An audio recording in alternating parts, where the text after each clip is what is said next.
घर गए तो उसके घर में बोले मेरा बाबू तुम आ गया, कैसे कौन मुंह से सर घर जाए। यही हो रहा, पूरा गांव में मातम फैला हुआ सर, पूरा गांव में मातम फैला हुआ, क्या कर सकते हैं सर। इस वक्त हम गिरियक में है। गिरियक डैम, एक बार तस्वीर दिखाइए, जहां से कल रात से हम लगातार आपको तस्वीर साझा कर रहे थे।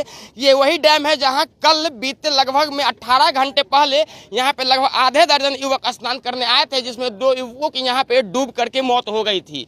यहां तक घटना समझ में आता है, लेकिन चलिए उससे आगे थोड़ा सा लेकर के चलते हैं। भैया थोड़ा सा आगे से हट जाइए। तो देखिए, हम घटना पे पूरी चर्चा करेंगे, लेकिन आप थोड़ा तस्वीरों को जूम करके दिखाइए। ये जो है गिरियक डैम है।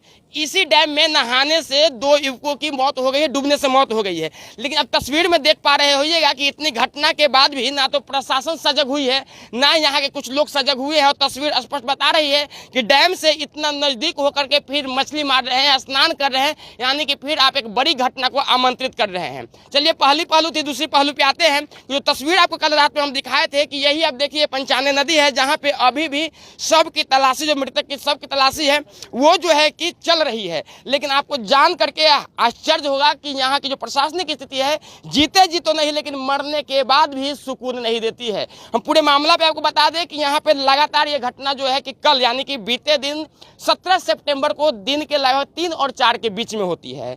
उसके बाद जब प्रशासन को सूचना मिलती है तो लगभग 3 घंटे, 2 से ढाई 3 घंटे बाद प्रशासन पहुंचती है। 2 घंटे लगभग सर्च अभियान चलता है और रात में इस कमिटमेंट के साथ कि अर्ली मॉर्निंग सूर्योदय के साथ फिर से मृतक की शव की तलाश जारी कर दी जाएगी। लेकिन साहब, सुशासन बाबू की सरकार में स्थिति ऐसी हो गई है कि प्रशासन हो या पुलिस हो या कोई भी प्रशासनिक अधिकारी हो, अपनी मनमर्जी हो गए हैं।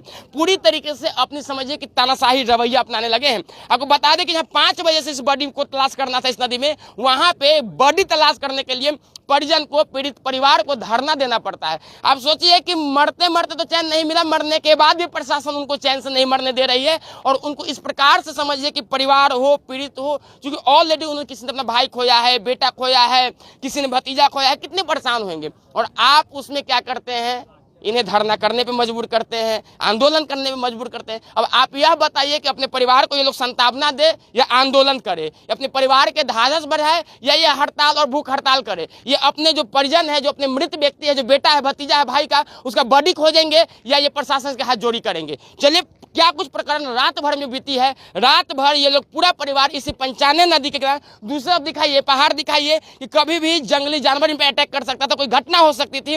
बावजूद इनको खुद पीड़ित परिवार ने रात भर कैंप किया, लेकिन प्रशासन ने इन्हें जरा सा भी सहायता नहीं की। सहायता की, लेकिन जिस लेवल की सहायता होना चाहिए था, सिस्टम होना चाहिए था, जो सरकार दावा करती है कि हम आपदा में